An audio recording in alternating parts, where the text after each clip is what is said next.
my career in food started right before I quit my full-time corporate career. I went on the television show MasterChef, hosted by Gordon Ramsay, and decided to chase my wild and crazy culinary dreams. And after that experience, I came back and quit my corporate job of 15 years.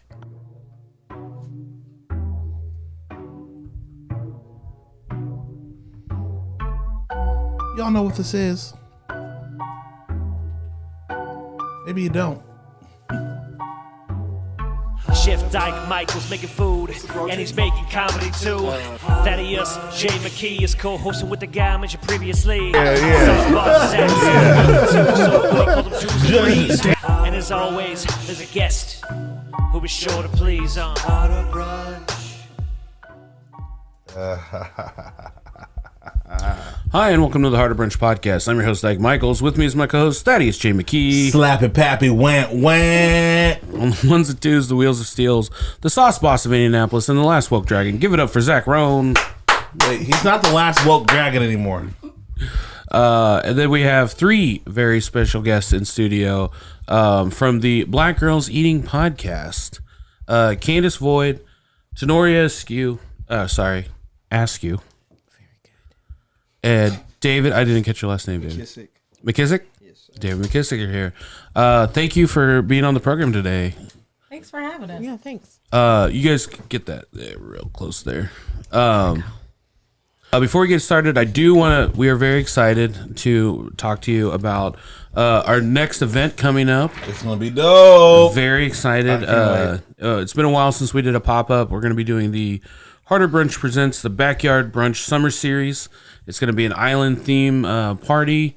We're going to do 5 courses. We're going to have unlimited cocktails, mocktails, sangria. Mm-hmm. We're going to have live music from St.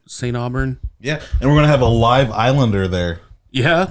As well. Who's that? Thaddeus McKee, Haitian. Oh, you are. Yeah, I always forget you're from an island. Yeah, I'm from the islands of Haiti, so... Yeah, so we could say we say we have an islander there. It sounds like someone's there against their will. Well, I am being forced. So can we start referring to you as the island boy? No. Is that I want to 86 that immediately right now. He said that with He meant firmness. That. No. Islander, hard R. Okay. So tickets are on sale right now through Eventbrite. It's less than 5 minutes in. We said hard R. You're allowed to say it. Tickets are on sale now through Eventbrite. We're only releasing a very small amount of tickets. There's going to be like 20, 25 people. And let me tell you, they're going quick. They're going quick. So don't wait till last minute. Get it today. It's going to be a fun time, as all of our events are always fun. So, come and hang out, see the sauce boss. Who knows what he'll be wearing, Maybe a shirt, maybe not. Maybe a mesh tank top. Maybe we all go mesh. I brought my mesh today. You brought your mesh today? Let's go. Okay, so yeah, that's the plug. I'm awful at plugs. I could sell other people so much better than I could sell myself. The plug king. The plug king and the island boy.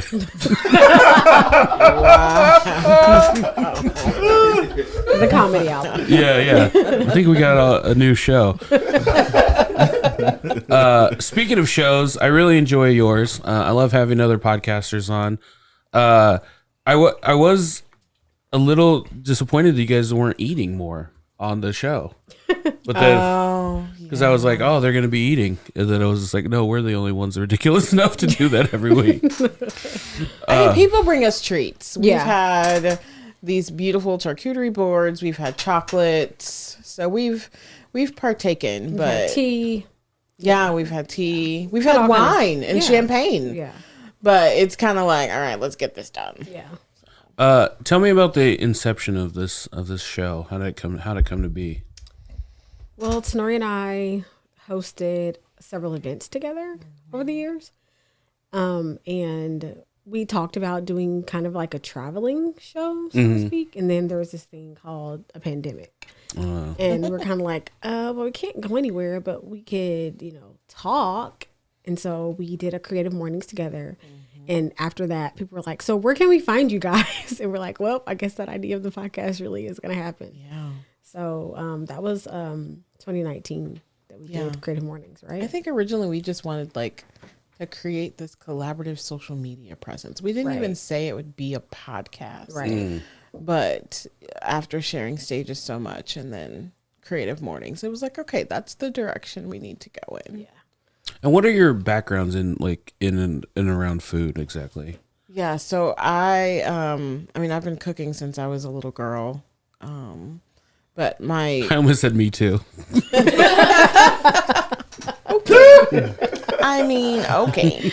But my career in food started right before I quit my full-time corporate career. I went on the television show MasterChef, hosted by Gordon Ramsay, and decided to chase my wild and crazy culinary dreams. And after that experience, I came back and quit my corporate job of 15 years. Oh, wow. And so now I'm a personal chef, food creative, cookbook author. I have my hands in all of the areas of food that don't involve a restaurant. I think that's the way to do it. That's key. That's a key point here. It is. And so, yeah, that's what I do. And I have my company, Tanorria's Table, and that's how I do food. Yeah. How about you, So Candace? I've also been cooking since I was a little girl. The story is I fried my first egg at the age of 6. And yeah, my dad literally tells everybody that story. So I've been cooking for a long time. I started out doing culinary education. So I would go around to schools, senior communities, do culinary education, but I also have a spice line. So, and I've done like small events, small pop-ups and small gigs like that. But I love food. I love to eat. So that's kind of what keeps me in food. But my spice line kind of connects me to restaurants without having to actually work in a restaurant. Yeah, girl. So yeah, my spices are used by about 4 restaurants here in the city. You can get it at Goose the Market, Cleo's Bodega, Torchetti's. Go ahead and say that name of the spice. So I have 4. Oh. I have 4. Young Bay is probably the most popular. That's the one you guys used today. Thank you. Yeah. Thank you. But I also Bay. have garlic goodness, lemon pepper, no hard R, pepper. Yeah, girl. And a house seasoning and a garlic goodness. Nice. That garlic goodness. That's the best. It is. It's so interesting. We did a very similar thing with our podcast. Like I had started in late 2019 and then right when it started going, the pandemic hit, but we kept a very small group that only really saw each other when we were podcasting. But we talked, comedy in the food service industry kind of died on the same day. It was like, It was wild. So we kind of talked ad nauseum about restaurants and, what does the future of them look like? What are the toxic parts of it that we should be like? We had this time when I feel like a lot of conversations kind of started about like, well, we're going to do it better this time. Like if we retake the world, we're not going to, and I feel like a lot of us kind of just jumped back right into the same old, okay, well, it's time to go back to work now, and a lot of those restaurants, I think people think that everything's over and done with, and I don't think people realize like how bad the restaurant industry was impacted. Besides just losing, People. I mean, supply chain alone. Yeah. It's insane. Yeah. I mean, if we as normal consumers can't even get groceries, what do you think is happening to restaurants? The restaurants, yeah. I mean, I had to change my entire spice setup because Supply chain. Because it's, the plastic cap that I use for my bottles, like obviously it's made in China. So I literally had to like outsource to find an American, which, I try to use, American, processed products and all that good stuff, but like something as simple as a spice cap. Yeah. You're thinking you've been ordering this spice cap for 10 years, then all of a sudden It's not available. it's not available. What do you do? So if that can impact, one little very small business, how do you think, all the big foodies are handling it? I really like to hear, and I wish more people would kind of speak on it about pursuing careers in food that are outside of restaurants, because there is a lot of interesting stuff, like both of what you your career paths and the stuff that you do is very interesting. But I think a lot of people think like, oh, I have to go and work in a restaurant. And it is the number one question asked when you say that you're a chef or even that you work in food. It's, do you work at a restaurant? Where's do you your have restaurant? a restaurant? Where's it at? And I'm like, your restaurant, your restaurant or my restaurant to you is your kitchen. Like I tell people all the time, I bring the restaurant to your home. Yeah. Versus, me having to make you the same type of food every day, day in and day out. So there is a freedom in embracing not having to work in a restaurant. And not wanting to. Absolutely. As much as I love to cook and as much as I love to do small, intimate events, I don't ever want to be behind the line again. Yep. Ever. Yep. I did that in college. Yeah. I did front of the house. I did back of the house. Like, no. No. I mean, if I can come in and curate the menu, Right. Yeah. as restaurant Consult. owner, consult. Yes. Yes. But you say, get on the line, fire this chef. Oh my God, trigger. No, absolutely not.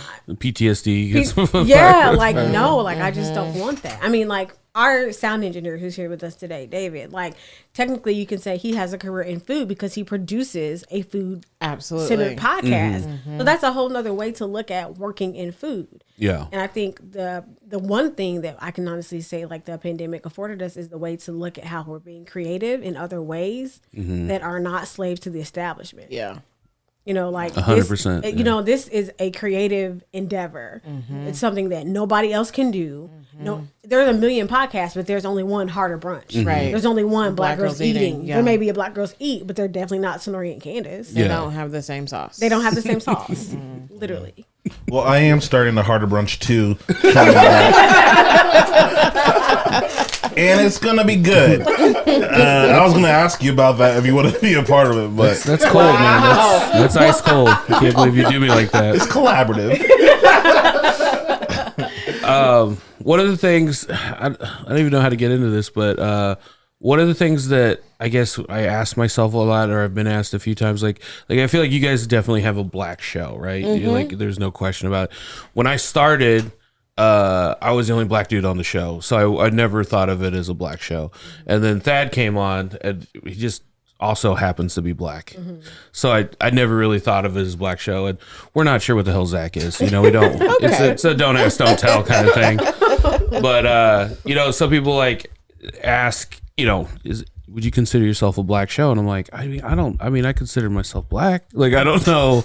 Yeah. Like, because I know a lot of times you guys have like predominantly black guests on. Yeah, Black Right. Girls Eat at Black Girls Eating. We will center specifically Black women, but we are going to celebrate, elevate Blackness. That is first and foremost priority number one. It's literally why our logo is the way it is. Absolutely. Like, I wish y'all could understand the conversations we had around our logo.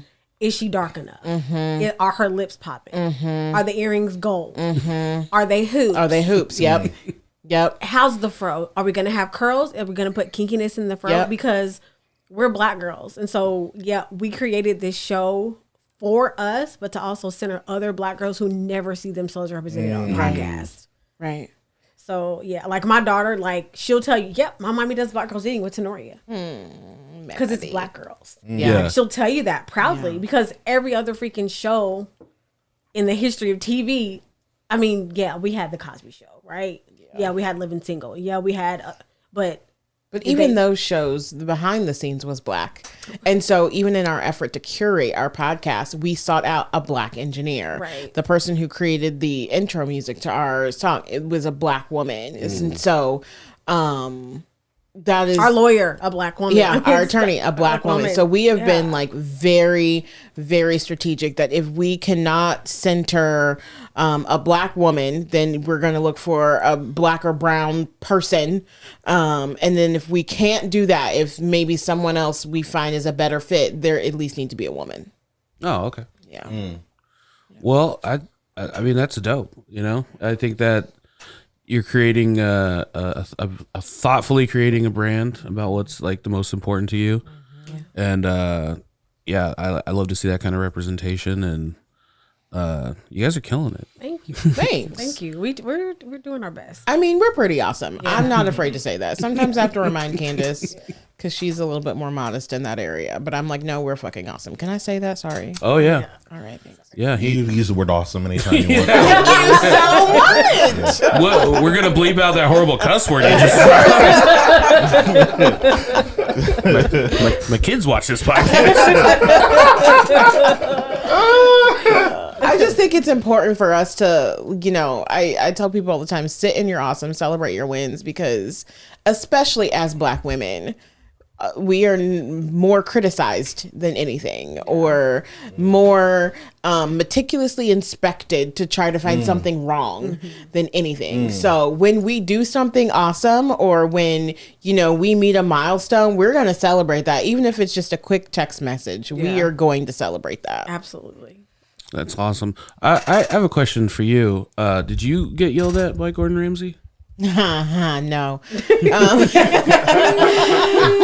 I feel like Gordon was kind of smitten with me. I think he's British, and I think British men have a thing for Black women. Oh, okay. And so he was always like, darling. Even when he did yell at me about something, I remember we had a big team challenge. I think we were feeding 101 farmers, and I was responsible for making the coleslaw. And I made it, and then I didn't mix the vinaigrette right away because I knew it was going to be sitting for too long, and it was purple cabbage, and I didn't want it to bleed out. And so he was like, darling, why didn't you mix that together? And I was like, because I don't want it to bleed. He was like, oh, okay. Yeah. You shut him down. Yeah. But then he showed me like another way that I could do it. And honestly, like when he is yelling at you, number one, those blue eyes is like staring into the ocean. So you're like, you just keep yelling, daddy.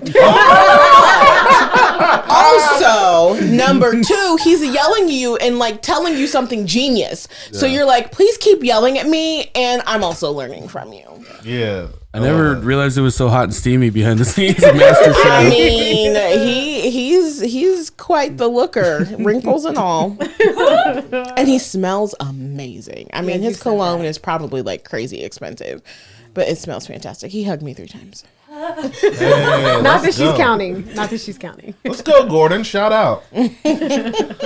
So I guess real quick, let's get into the food that we made for you today. Yeah. So I used to have a burger themed food truck, and I no longer have one. But I had taken a break where I was like, I don't want to look at another burger for like a year. But then sometimes I realized, I did have a lot of fun, because like when you're cooking one thing and you do kind of get pigeonholed, and people like think like that's all you do. That's all you know how to do. Right. And I'm like, no, they taught me how to cook all the things, not just the one, But so I had a weird kind of relationship with it for a while, and I think just now getting back to the finding the fun in it. And whenever I cook for food people, I always just want to make something really good. I'm not going to try to overly impress and build I don't know. We've all seen the cool stuff, right? Here's some good food. How about that?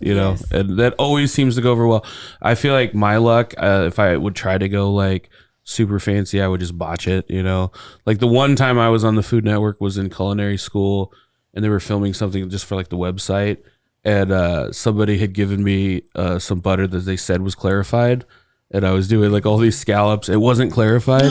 And so right when they pan over to me, I'm just burning 300 scallops.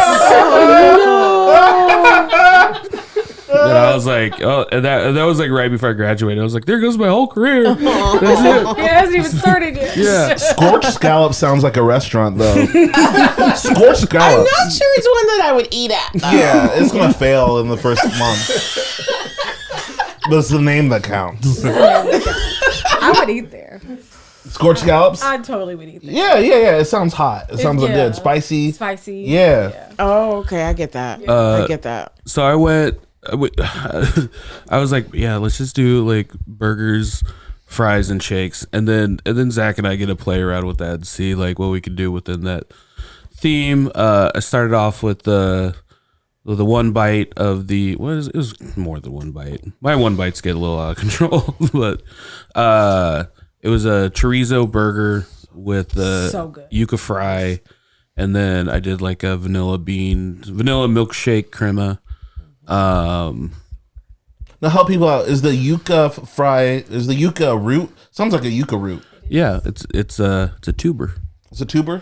That was the one. From where? The ground. Is Okay. traditionally found. I was thinking a region, but that's fair.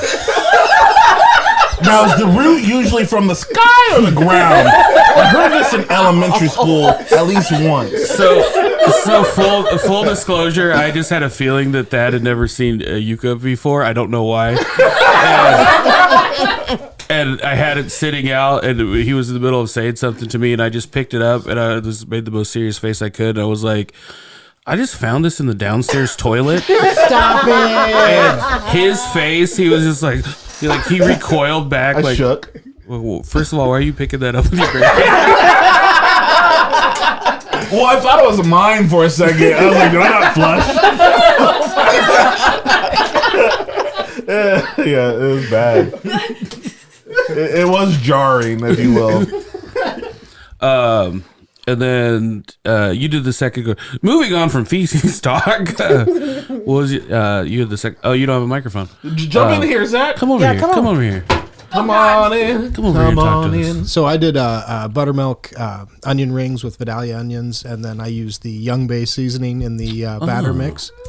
So good. Then served it with a remoulade as well. Shout out to Young Bay. Hey. Young Bay. And you put that in the remoulade, right? The Young Bay seasoning? I tasted it all over. She called it out. She was like, this is my seasoning. I was like, wow, that's good. She got some good spuds. And then on the food truck we had a burger. It was right when cookie butter kind of became like a popular thing for the summer there, and I really like I on the food truck for the kid, like if a kid's option, it was cookie butter and lingonberry sandwich, like PB&J, like a PB&J, like a little fancy PB&J. And so we just did that up on a burger with a croissant roll, with a croissant burger bun. Okay, we need to first things first. Go ahead, yeah. We need to talk about that croissant. Because listen, if you could have seen David's face, he was like, wait a minute. Yeah. Like he was so hyped. Like he was like, this is crazy. Like it was perfect. It was like flavorfully balanced as well as texturally balanced with the croissant and the sauces. And like one sauce was a little thicker, one sauce was like the jelly component. It was very well balanced all the way around. It's literally perfect, sweet, salty. Perfect balance. I always try to ask because there's some people that really don't. They're like, I don't like sweet meat, like of any kind. My wife hates it. Yeah, she absolutely hates sweet and salty together. I was so happy that I was eating it by myself. And then you just yep. Yeah, and then the next burger I did was I made a bacon burger melt with apple butter and then bacon jam. I was gonna use Tanorria's apple butter, but apparently it's sold out everywhere because it's so good. It's so good. Right. Oh, that's not. That's a good problem to have. Yeah, it's what you want to hear. That no one could get your product? Well, that it's. I'm not sorry about it. Yeah. Like when people are like, "Oh, Yeah. I didn't get it for the season," I was like, "Well, I guess gotta wait." Till Y'all next don't know season. what she goes through to do the apples. It's a lot. It's a lot. Let's go through it a little. It's not a one day thing. No, I get about 5 bushels, which is about 200 pounds of apples, and my mom and I peel them. Just my mom and I. Sometimes my mother-in-law helps, but it's just us. And then I cook the apples. I cut them and douse them in some lemon juice, and then I cook them for 24 hours. Okay. And so in between that 24-hour process is when they get seasoned. So they cook down, and then it's sweetened and warm spices, bourbon, things like that, and then it cooks again. And then it's the canning process, and it's all me. I love that. So I love all of my consumers, but I don't know that I love you that much. It's a real family affair. It is. It is. And then I don't know. Did you get to try the fries with the cookie butter and the sriracha? Yes, they were on Candace's plate, and they were. I shared. I definitely shared. I don't even like sriracha, but Oh my God, that was I didn't even understand how that was top-notch. happening together. Like Top my notch. brain, I'm just like, this does not physically make sense to be able to taste Yeah. this good together. Yeah. There was a burger that I had created that was cookie butter, and then a burger with Chinese 5-spice, and then like a sriracha slaw on top, and just so you got like a little bit of the crunchy, you got the sweet, you got the heat, Man. and so I was just kind of like deconstructing that down Yes. into fries, and it was just like, well, this will be fun. It was so good. It was almost like, because you don't usually see those things together. It was kind of like Kanye and Drake getting back together. Like what are they doing on the same stage together? They get along. They get along, and like you're putting it in your mouth. I was like, oh my gosh, like they should have been But together wait the a whole minute time. though, which one is Kanye? Because he can be both. Oh, I would say Kanye is the sriracha. I mean, I hear you on that, but I also feel like cookie butter is a little cuckoo, and that's Kanye too. Oh, okay. But what about the peanut butter? Maybe It's Drake all day. I was saying Drake is peanut butter. Yeah. Because yeah. Y'all know why Drake is peanut butter. I'm not even gonna go into it. I don't even know. And then we had the disco duck fries with the duck egg on there. I love making poutine, and I love making like disco fries, and just a big, like, I love when I go out to a restaurant to see like a big warm. I love making fries from scratch too. Yes. I literally said that to her. I said, Yes. "Oh yeah, this is my kind of carrying on." I love homemade fries because growing up, like, can we go to McDonald's? No, you got McDonald's money. Like homemade fries are that's all I knew. And what people don't realize is there's so much more There's so economical. much- and they're better. Maybe one russet potato can feed 2 people for dinner for fries. Yeah. And you can get that for what, 30 cents? Yeah. I love, like, on the truck, people are always like, what do you do with these fries? I'm like, it's a potato. It's a potato, and literally, like, usually salt and pepper, just for a regular. People are so used to McDonald's. Yeah. You know, they're so used to, chemically processed fries that they don't know what a whole real potato tastes like. Trash. Also, I'm never mad at potato skin on almost anything. Ever. Yeah. Mashed potatoes, anything. Like, I feel like I always worked in like hotels and then culinary school, and I peeled so many potatoes. Like, this is pointless. Why do we do it? Like, I don't know. I'm fine with it. Oh, I have a question. Favorite oil to fry your potato in? Ooh. The Harder Brunch oil. Cost what? I feel like honestly, I usually do vegetable oil, but if we go, what you got, Zach? Peanut I always use lard, pork lard. Yeah. I use that for most of my frying because I don't know. I try not to do the vegetable oil anymore.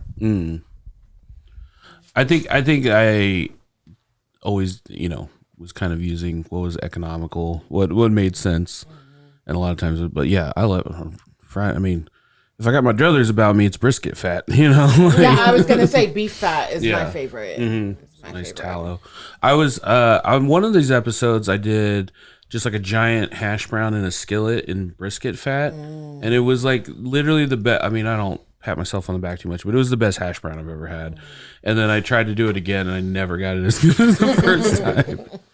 And then we had the boozy milkshake, the peanut butter. That was Zach's idea. He was like, I'll bring the peanut butter whiskey. I was like, oh, I guess it's a peanut butter whiskey milkshake now. But I was like, I'm not mad at it. I made that ice cream. I forgot I had it, and then I forgot to buy ice cream. And then I was like, wait, I made some, and I have some on hand. So Nice. I can't not tattle on myself, Zach. You know that. So burgers, fries, and shake. Thank you guys for eating it, enjoying. I hope you enjoyed it. We did. I always get a little nervous when I have culinary people eat my food. Like, I always Why? tell people, as long as it's seasoned properly, I'm glad you made it and I didn't have to. Absolutely. Like, can I ask you, what was the food that you're the most nervous about serving today? just as a whole, you just want you want food people to. It's like when you're doing comedy, and like we have this a lot. It's like you meet another comedian, you don't really know them, and you're just kind of trying to suss each other out until you see them do comedy, and then or vice versa. They see you do comedy and then they go like, oh, like I know you're like you're a real comic now. Like before, it's just like I don't know who this person is. Like maybe maybe they're people will say they're a comedian that have gone to 2 open mics, like so you never really know what's going on. And I feel like there is the same, but I never called myself I call myself a culinary school graduate because I went to school. I've worked in the industry my whole life. But I never felt comfortable. I went directly from school to opening a food truck, and my business partner always called me chef, and I was just like, I'm on the back of a fucking truck. Like, I don't want to, like, how pretentious does that sound? Like, yo, call me chef. But yeah, and I used to do the brunch I started the brunch program at Black Acre Brewery, and so like sometimes chef gets attached to my name, but I've never felt like a fully comfortable with that moniker. I totally get that because people call me chef all the time, and I'm like, I'm not a chef. Hell of a cook. I'm a hell of a cook. Yeah, like I'm like I love to cook, but like I'm not a chef. There's so much controversy with it too. Like there's MasterChef season 12. They're having past contestants back, and one of them now, after being on MasterChef seasons ago, they're calling themselves social media chefs, and I'm like, that's a thing. Like, is that actually a thing? What does that mean? I kind of like it. Here's because I mean, so basically like a food influencer. There we go. But no, go into a little bit more why you don't like it. Because typically when you are calling yourself a chef means a leader or the lead. And so that means that you are planning the menu, you are doing the shopping, you are leading a team of people in the kitchen. And so I barely even call myself a chef because my team in the kitchen is usually no more than 2 people. Okay. But I am the one writing the menu. I am the one doing the shopping. I am the one doing the prep. And so on social media, your food doesn't even have to taste good. Who's eating it? Okay. It doesn't even have to be your recipe. It doesn't have to be your recipe. It doesn't even have to be real food. Ultimately, you're a food stylist. That's what you're doing. But if you have like, let's say you have 1 million followers and you're leading half of those people to cook every whatever day. But are you leading them to cook properly? Who knows? If it's No. an online The school. answer's no. Yeah. There's no online chef school, is there? No. There are. Well, actually, there is. Yeah, there is. Then I'm still with them. You're with them all along, my friend. I feel like tomorrow, if you look at that Instagram, it's gonna say social media chef. Yeah, I'm like, oh, I can be a chef too. TikTok, sign me up. Oh gosh. You can use whatever. TikTok chef. I mean, even just thinking about, like, I know Candace has her Tuesday tidbits where she is giving people fundamental cooking application via text to her subscribers. Or when I post a reel cooking a recipe, there's also a bit of technique or like the understanding the method so then you can go create your own. And that is lost with... It's all like, let's do a kitchen hack and put balsamic in LaCroix and call it Coke. Right. I can't. Wait. We should move on. We should really just move on. Zach just made a face like he saw a ghost. You want to speak on that, Zach? Yeah, no. In LaCroix to make a Coke? Yeah, that's the new trend now. It's called Healthy Coke. And they take balsamic vinegar, which most people don't even realize that balsamic vinegar is not balsamic vinegar. Right. It is grape juice and vinegar. And so they're taking that and putting, like, I don't know, maybe 2 tablespoons of it in the bottom of a glass, filling it with ice, and then putting in like lemon or plain LaCroix and saying it's Healthy Coke. Well, basically you're just eating or drinking aged grape juice. Aged grape soda. That's what you're having. We can move on. Guys, social media chefs, like, we want to hear what you have to say about this. This is important. This is an issue that people are coming down on. And we want your emails, your mail, and we'll talk about this. And you know what? Later. There's going to be people in my DMs. And you know what? I have time today. Yeah. Hey, let's go. This is an awkward time to bring up our new line of healthy Cokes. Balsamic Coke. Get it here at Harder Brunch. Just order it online. Let's take a quick break, and we'll be right back with the Black Girls Eating Podcast. Harder Brunch. Harder Brunch. Yeah, you're listening to Harder Brunch. Harder Brunch. Hi, and welcome back to the Harder Brunch Podcast. We're talking with Black Girls Eating Podcast. And David, producer David, we didn't get too much chance to talk to you. The first episode of the program I ever listened to was when the ladies interviewed you, and you're like one of the most interesting people. like you've done it all, and I really liked that episode because I was like, I thought this was a food podcast, and so, but you guys got so deep, and I really like how much that you guys talk about like mental health and not repairing yourself but improving yourself. And that episode was it was very interesting just to like hear somebody's story and where they're from. And why don't you tell our listeners a little bit about yourself? Yeah, so I'm David. I get to hang out with, I always tell my wife, like, these are my big sisters. And so I'm not used to like compliments and things because I just didn't grow up with that. Apart from my mom, that don't really count. It counts. Yeah. It doesn't count when you're younger. Yeah, and so to have some sisters always big up in me and be a part of this, and it's something I'm really, really proud of. And I've learned a ton just sitting there, like on a food tip, on a social tip, on challenging how I view things, and just being like, oh, okay, cool. And so, but I'm from South Bend, Indiana, go Irish all day long. I root for the croquette team, Irish. And so I'm from South Bend, grew up there. I love music. I love audio engineering. I just love communication, like just in the form of, I like the idea of like how technology has made like the most regular people like with beautiful things to say and beautiful perspective. Like I get to live in the time where like I can just go downstairs. Like we're just in the basement doing this and creating this. Yeah. And so I love that. And so I grew up not with a lot of money, so I had to teach myself how to do all these things. And so, yeah, I do music, do creative direction. Really, that's what I really do is creative direction.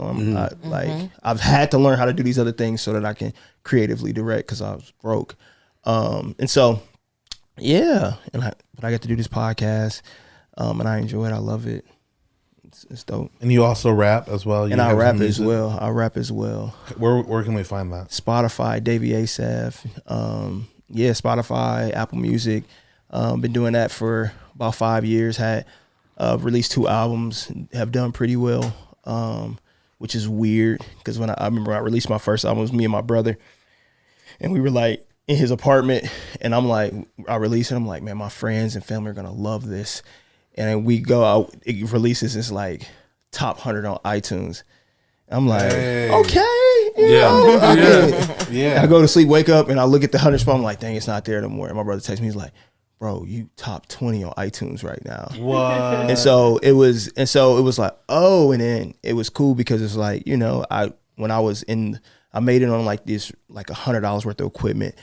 And I made a lot of money from it, placements and, you know what I mean, licenses and all these different things, radio play from this just little thing I did in my room. And, you know, got messages about people, you know, dying from cancer and like, yo, I listen to your music. And I'm like, I didn't even, like, I was like this close to not following through. You know what I'm saying? So, yeah, I love music. I love philosophizing. And, like, this podcast is amazing. Like, what y'all doing is dope. I think there is something to be said for just having that support, like you were talking about, and like lifting each other up. That something that I found personally for me has kind of come later in life, but I feel like Black people really do lift you up in a way that's like kind of, it will gas you, kind of hard to describe because like when I first started doing comedy, you know, I like all the people that I do comedy with, but it was a very specific.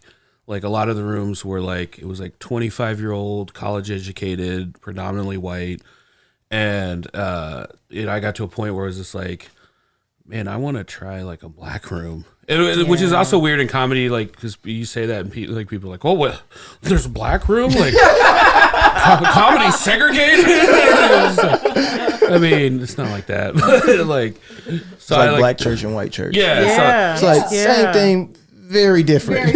I asked my friend Nate. I was like, hey man, where's the black rooms at? Like, you gotta tell me. And he's like, okay, I'll put you on with this person. Just go ask for this person when you go. And like, I went. First thing I walked in, I got patted down when I walked in. I was like, all right, this is different. Yeah, this is different than the open mic I'm normally used to go to. But I didn't know anybody there, and they were like, oh, you're one of the comics? And I was like, yeah. And I felt like I was going to like a family reunion. I was like someone's kid that they hadn't seen since I was little. And everybody was just like, oh, get a plate of food. Like, come sit with us. And I was just like, I've never felt like this in comedy before. Like, it was almost an overwhelming feeling. And then I also brought the only white person. And he was like 6'5". So, like, target. But like, that's the other thing too, is like, they told me at the end, they're like, hey, bring some more white people with you. Like it was an exhibit at the zoo or something. I walked up and on stage and I was like, this is my attorney here. But yeah, definitely lifts you up in kind of an undescribable way. Yeah. And you guys listening to your podcast, how did the three of you meet? Because you guys just seem to have such a... more than a fondness for each other. Just such a. It's all very special stories. Candace might cry. Yeah. So Candace and I were connected on social media. She was cheering me on when I was on MasterChef, and actually, her sister cousin is the one that said, you need to send Tanorria spices. I know her. I go to church with her. And so I got Candace's spices, and I was like, these are great. And it was a couple of years before we actually met in person after that. But finally we sat down and had lunch together, and I always say we killed each other softly with our songs, because we were like, oh, yeah girl, me too. It was just that, like, the whole conversation, and that's really how our friendship blossomed. And then with David, I knew his sister. She and we went to church together. I hosted her and a couple girls at my house a few times. And his sister is one of his biggest fans and just constantly talks about how great he is and how creative he is. And I think I followed you and Rachel's photography business because of Ashley's wedding. And so I followed them on social media and realized that they did photography. He and his wife did a shoot for me and another creator. And that's when I found out he did the creative work. And so he was like always in my back pocket as someone that I wanted to work with, and finally the opportunity presented itself. It's literally the stars aligned. Yeah. I remember watching Tanorria on MasterChef and like cheering every night, like tweeting her and telling Gordon like, hey, take care of her. Like, so you were a fan? Huge fan. Okay. Huge fan. And we had never met. And my cousin was like, oh my God. We were talking about MasterChef, and she was like, I know the girl on MasterChef. I think she was like at my viewing party the week before or something. And she was like, because I was supposed to go, but something happened. I was just like, well, I need to get her some spices. And so, it was. And you were like the first like fan to send me something. Like I thought I really made it. Actually, I knew I made it when someone asked me to send them a smelly pair of my shoes. Oh, hey. But I also made it when I got like something in the mail. And Candace, I went to my little P.O. box and God was like, yay. And I did want to complain. I never did get those shoes. I mean, he likes everything well seasoned.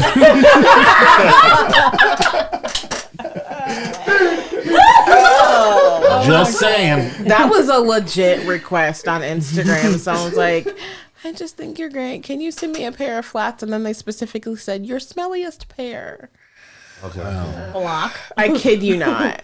Do you guys get as just from the podcasting and being on TV, do you get a lot of inappropriate messages? I don't feel like I get a lot of inappropriate anymore.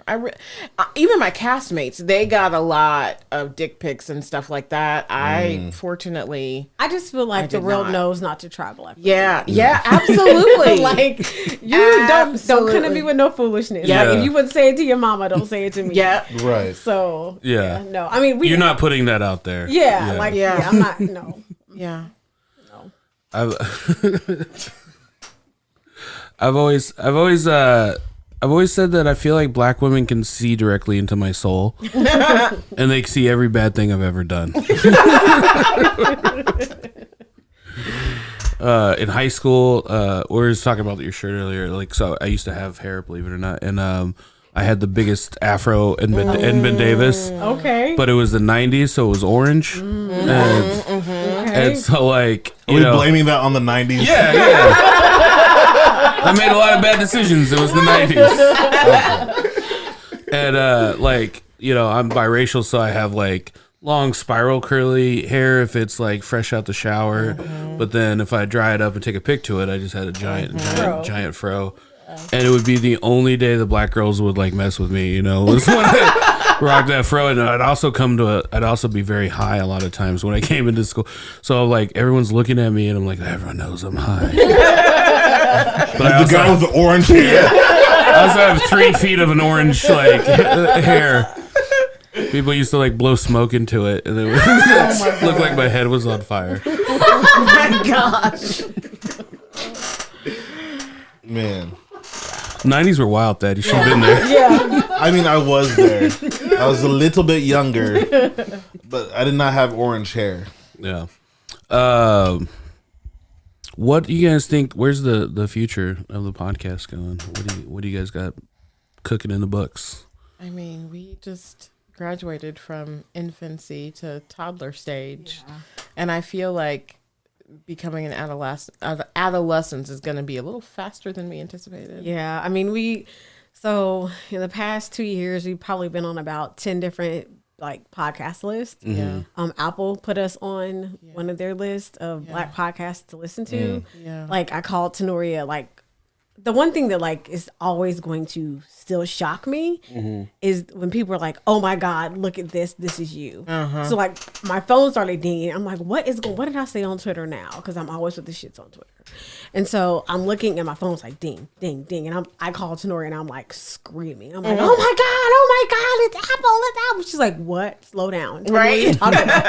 And so they chose our podcast as one of the black podcasts to listen to. That's amazing. We're up there with The Read, with The Friend Zone, with all these amazing podcasts. Yeah. And so we're like, how is this even happening? Like, how y'all hear about How us? did y'all, like, who told y'all? It's also like, are you looking in my window? What's happening? Yeah. Big Brother, are you watching? That's what it felt like. Yeah. Like, yes, this is successful, but it's also creepy. like, how did this happen? So, I mean, we always say to Oprah and beyond. Yeah. Yep. I mean, it is creepy, but like you partnered up with your stalker too, so you know. Sometimes they're blessings. Wow, never considered that. Never considered that. It was healthy stalking. It was, minimal. No, I mean, I just felt like she was cheering me on. I was. No, that's really amazing, guys. You love to hear it. You love to hear that. When I was like, I'm just trying to think, cause like, so our friend of the show, Bridget Horan, peace be upon her, Meat King. She was the one that like she told me that I had to have you on the show like I had done something wrong. like I was in it, and I was like I don't know if I know who that is. You better learn. You better look them up right now. And I was just like, so I trust the women around me. Like they don't typically steer me wrong. So shout out to Bridget Horan because she was right. I listened to your show. I sent it to Zach. First thing Zach said, he goes, the sound quality's great. Yes. Thank you. Which, Thank you. is the unsung part of a lot of podcasts. You have great, amazing content. You get great guests.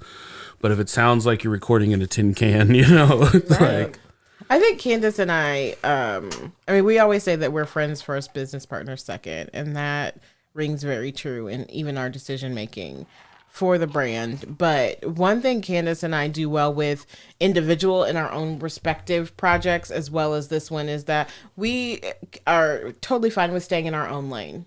And we both recognize that sound quality was not any one of our expertises. It was way beyond our bandwidth. And so we knew without a shadow of a doubt that we needed to bring someone in, because it was just that whole genius is beyond our capacity. And so there was no fight in, let me try to learn it and see what happens. There was none of that. No. It was like, we're not doing this until we find the right person. And then we found the right person.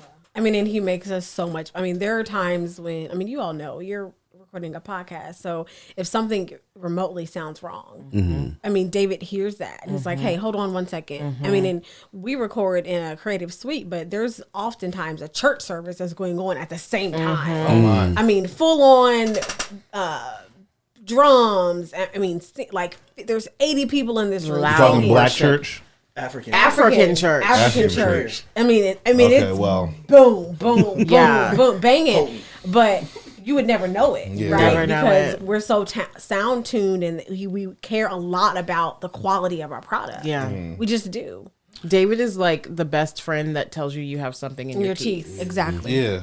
Or the person that says, wait, you got a hair off. Yeah. And it's like one hair, but it makes the photo. Yeah. He's going to catch that hair. That's what's up. Yeah. You guys are really making me want to get a new producer.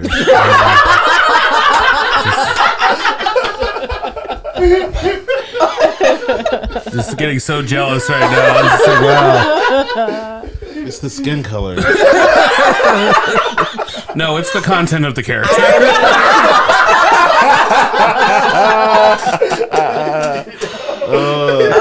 I feel like there needed to be an applause break for that one. Producer, can we get a sound clip of that? Even though it's against you. There we go.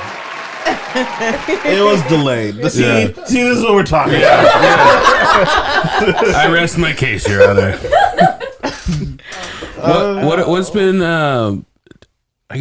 like the most unexpected obstacle of doing the show? Honestly, we don't really have too many obstacles. I think the hardest part is making sure that our guests turn all their information in. Yeah. Because like we ask for a bio, we ask for them to schedule their time with us, we ask for that. But I think probably the hardest part has been like synchronizing our calendars. Yeah. Yeah. That's the hardest part. Yeah. I wouldn't even say this part is hard, but I would say it's just something that, even though I consider myself pretty business savvy, it's just not something that I had like tuned into with Black Girls Eating right away, was putting in the structure for our business. Yeah. How we communicate with our guests, how we communicate with each other, all of the logistics behind the scenes. Like, I knew there was going to be work, but I didn't know what that work looked like. And so while that's not difficult, that was definitely a little bit more surprising than I anticipated. Well, and it seems like you guys also kind of went in going like, this is a business. This is 100%. Like mine was the exact opposite way. Like I didn't want to tell other comedians I had a podcast because it was like, you have no business doing a podcast kind of thing. I didn't know if I was going to be good at it. I didn't know what the space looked like. So for the longest time, I was like, this is just for fun. Don't judge me. I'm just having fun here. And then now it's like we basically do every week a TV show and a pop-up restaurant. It's like two of the hardest things to do at once. And it was just like, oh, this is like multiple businesses now. Like this is a real thing. So like I don't even know if I would have gone in with that thought. I don't even know if I would have done it like from the beginning if I would have been like, I'm going to start a podcast business, you know. My first thought when you say that is your general liability insurance would be very challenging. Yeah. That's what I think of. And I love the dynamic between Candace and I, because I'm thinking of all of that. I'm like, what about this XYZ business? And Candace is like, can we have a little fun, please? Yeah. Well, what I thought was interesting, this might be behind the scenes, you guys just tape once a month, is that? Yeah. And like that is totally opposite of like what we're doing, because we're doing 3 hours a week, right? At least. Yeah. Between two shows. Yeah, between two shows, 3 hours a week. And you guys have figured out how to work smarter, not harder, and then create a better product. Like, I mean, a good product. No, I didn't say better. Can we cut that? Our producers at. I mean, I did start out by saying we were awesome. So equally great product. So, like, I mean, we're not on any podcast list of black podcast lists. I think it's because we had Chris King on. And he said things that were against the black culture. He set us back 400 years. Oh man, he set us back. So we're working it out of. We're trying to, like, Apple's like no, like no, we want to be a part of the black. So we're banned. We are also just kidding. Our friend Chris King. We just like to call him racist sometimes, and I forget that we have a podcast. And I'm like, no, he's actually not. Like, I probably shouldn't put that out there. Like, the algorithm has put us on the alt-right. Like, stop. Oh my god! Like, when I'm getting suggested Confederate flags on my Amazon, I'm like, okay, Chris King. No, I don't know. I'm not blaming that on him. Anyways, I don't know how to segue out of that. There really isn't a good way. There's no way to segue out of that. It's hard, I think. So we, obviously it's a comedy podcast, and we alternate between the service industry and comedians. So depending on week to week, we're talking about food, and it's usually a little bit more in the serious realm. And I'm always like, was that too boring? Did I bore everybody? But then we have comedians on, and all of a sudden we're talking about the alt-right, and I'm just like, yeah. All right, did we just weird everybody out? Like, did we just scare everybody away? I mean, you started out the show introducing our podcast producer as the Great White Dragon. Like, if the algorithm hears that and is like, nope. That's why I changed it to the last woke dragon now. The last woke dragon. Yeah, that's the last woke dragon. he needs a t-shirt. Are there meetings for the woke dragon? Like, I need to ask you. You might need to get on camera for this. The first and second rules, we can't talk about that. We'll talk about Fight Club. Well.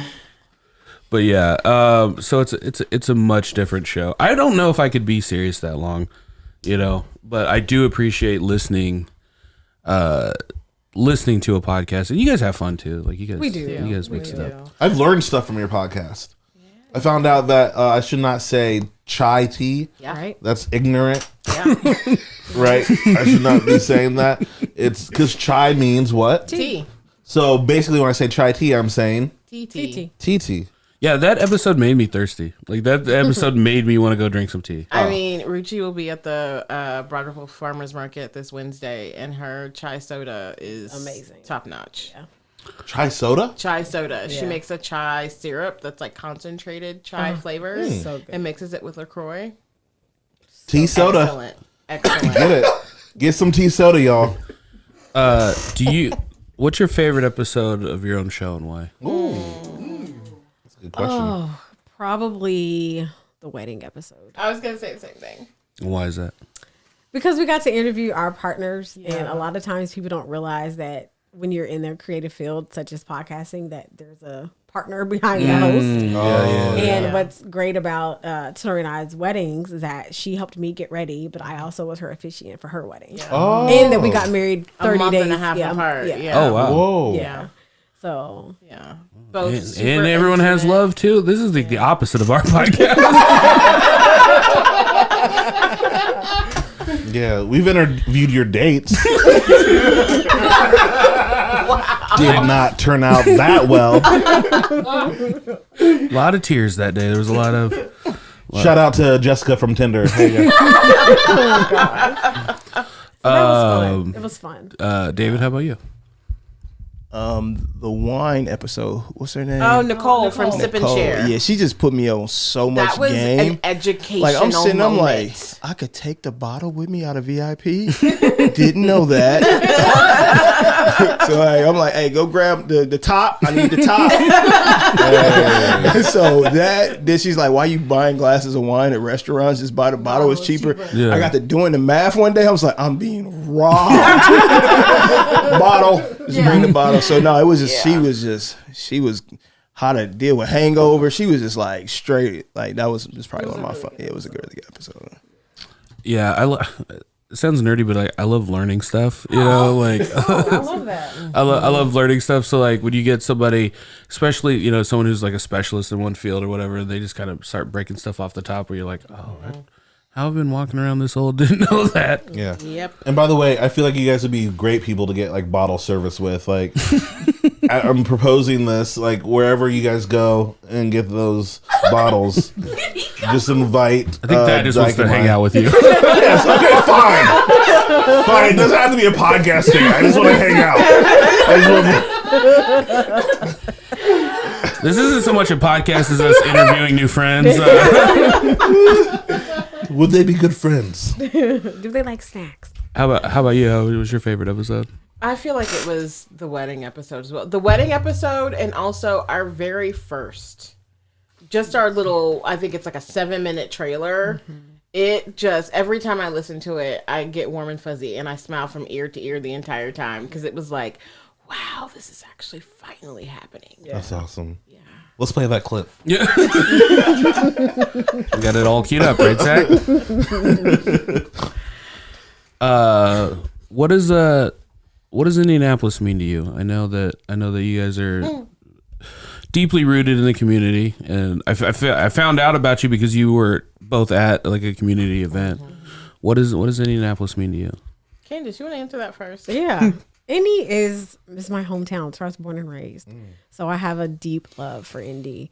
At her worst, she's ugly and grimy and people, don't necessarily support each other like they should. But at her best, when they do come together, the magic happens.